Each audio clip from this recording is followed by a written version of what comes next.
कहा लाखों मारे गए, करोड़ों मारे गए। कार सेवक कितने गए, कम से कम एक सूची जारी कर दे।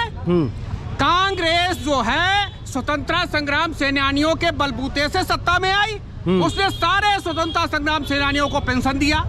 उसके बाद ये जनता पार्टी वाले, जनता दल वालों ने लोकतंत्र सेनानियों को पेंशन दिया। जो लोकनायक जयप्रकाश नारायण के आह्वान पर निकल पड़े, उनको भी पेंशन देने का काम जनता पार्टी, जनता दल, समाजवादी पार्टी की जैसी सरकारों ने किया।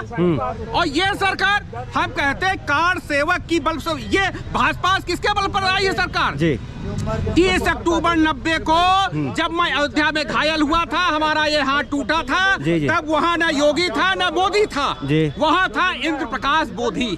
तो सवाल इस बात का हम कहते हैं कि आप एक सूची जारी करिए कि उन्नाव से इतने कार सेवक, अंबेडकर नगर से इतने कार सेवक, फला विधानसभा से, उनको पेंशन मत दीजिए, केवल सूची जारी कर दीजिए, तो कम से कम पता चले कि हाँ भाई कितने कार सेवक वहाँ घायल हुए, कितने मारे गए। अभी 22 तारीख को जो हुआ पूरा ड्रामा, उस ड्रामा में कार सेवकों जो घायल हो गए, मार दिए गए, वो जो है बंधु मारे गए थे, किसी को कहीं कोई बुलावा नहीं। तो सब तो सरकार बनाने के लिए हो रहा है। जब एक ईंटा रखा जाता है, क्यों नहीं चलता है बुलडोजर? जब 4-4 ईंटें लग जाते हैं, एक दीवार हो जाता है, तब क्यों नहीं चलता बुलडोजर? जब मंदिर तैयार हो जाता है, मस्जिद तैयार हो जाता है, घर तैयार हो जाती हैं, 4-4 हजार घर बन जाता है, उसके बाद आते हैं बुलडोजर लेके, उसके बाद मस्जिद मंदिर तोड़ने आते हो। जब लोगों का आस्था जुड़ जाता है, जब पहला ईंटा था तब कहाँ थे तुम?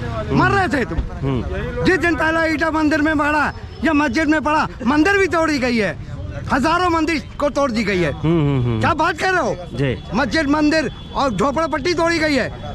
आप सोते रहते हो, जब 10 साल हो जाता है, जब एकदम बन जाता है और वहाँ पर होने लगता है, हम बोलते हैं शुरू में तोड़ दो, शुरू में चलाओ बुलडोजर, पर तुमको नहीं चलाना है। क्यों? क्योंकि जब इलेक्शन आएगा तब काटेंगे फसल। सर शुरू में तो कह रहे हैं कि भैया तो कांग्रेस रही है, उन्होंने तो खूब करने दिया। 10 साल से कौन था? कांग्रेस है। 10 साल से कौन है?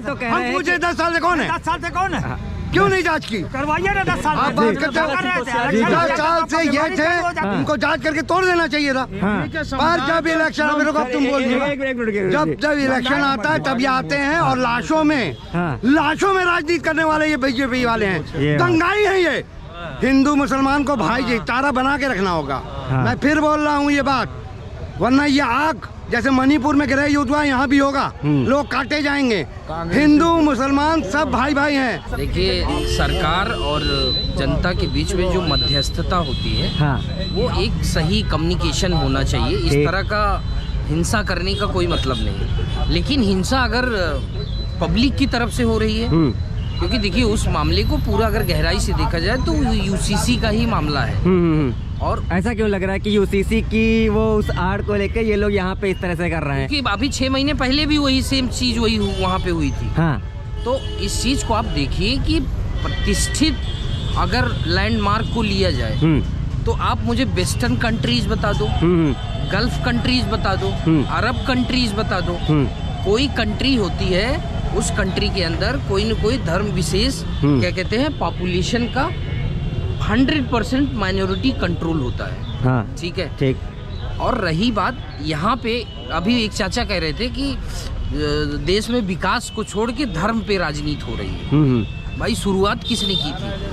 धर्म विशेष पे करके देश के टुकड़े करवाए गए। तो कोई भी आइडियोलॉजी कितने दिन तक जीवित रहती है? जब तक कि वो कोई न कोई नाश ना करवा दे। और यही इस देश में भी हो रहा है। चाहे वो सत्ता पक्ष की तरफ से हो, चाहे वो विपक्ष की तरफ से हो, या फिर किसी ऐसे समुदाय की तरफ से हो जो ये सोचता है कि अभी देखो, मैं आपको बता दूं कि कांग्रेस के लोग बहुत चाह रहे हैं कि मत दे माहौल बन जाए, लेकिन बनने वाला माहौल नहीं, अंदर से पूरी जड़ लेके बैठा है। समाज आभूषण हो गया है। भ्रष्टाचार। जो लोग ठेकेदारी करते, जो लोग अपराध करते, जो स्मगलरी करते, जिनका एकदम भूगोल जो है एकदम लहू से रंगा रंगाया, वो महिमा मंडित किए जा रहे हैं। तो जब राजनीति आ करके लाशों के दहलीज पर अपनी दस्तक दे रही है, तो ये तो आभूषण है ना साहब। आप जितने बड़े अपराध करोगे जी उतना ही बड़े देश के नेता रहोगे। हाँ। अगर आपने अपराध नहीं किया, हाँ आपने कोई इस तरह का काम नहीं किया, जी तो ये न जनता आपको नेता मानेगी, जी जी न कोई आपको नेता मानेगा। जी। अब तो आप देख ही रहे हैं, आपके चैनल पर रोज देख